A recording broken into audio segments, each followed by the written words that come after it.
On Friday in Norfolk, 3 Honduran nationals were taken into federal custody during a targeted ICE operation. A fourth person, Brittany Ramirez, was also detained in the incident. Ramirez was later released, and now she's speaking out about what she calls an unlawful detainment. Lauren Haley Morris has her story. Lauren.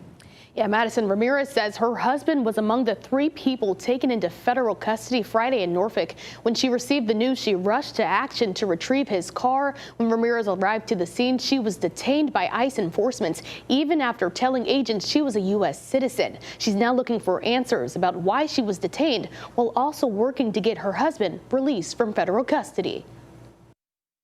It's a possible chance that I won't be able to see him ever again. It started with a phone call. Brittany Ramirez says she'd learned her fiancé had been taken into ICE custody Friday morning, 1 week from their wedding. Our rings are at the house and everything. She rushed to the area along Tidewater Drive to retrieve his vehicle, but she says when she arrived, she was confronted by federal ICE agents. I didn't interfere with what they were doing. I didn't start recording them, getting in their face like people do. I just came there as a citizen that was trying to get the truck. She says she was roughly handcuffed and thrown in the back of a car, all while yelling to the agents that she was a U.S. citizen, providing identification and social security information. Ramirez says agents questioned those documents, fingerprinted her, and still couldn't verify her citizenship. I wouldn't go up to you guys with fake identification or something. Why would I do that?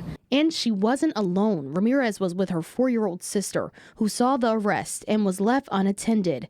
Eventually, the 4-year-old was placed in the back of an ICE vehicle before being dropped off at a nearby Harris Teeter, and was later picked up by her 15-year-old sister, who captured this video. I just see my sister in that car, and it just broke my heart. You have my little sister crying right there, and it was like I walked up to the car, and it's like my sister, she just bawling. She's like, you need to go get in contact with this lady and try to get me out. And I just stood there, and I just broke down crying because it's like I felt like I couldn't do nothing. Ramirez was brought to the Norfolk Federal Building. News spread, and demonstrators quickly gathered outside that building. Ramirez's 15-year-old sister gathered more documents to prove her citizenship. Hours later, Ramirez says she was released with bruises around her wrist and justice on the top of her mind. Now, everything's changed, and I'm currently fighting for him.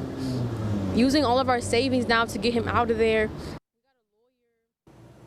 Now, we have reached out to federal officials for more information about the circumstances surrounding Ramirez's detention. They have not responded on that incident. Ramirez says she's now seeking legal justice. Lauren Haley Morris, 13 News Now. All right, thank you so much, Lauren. We appreciate it. And ICE tells 13 News Now all 3 men are in custody pending deportation proceedings.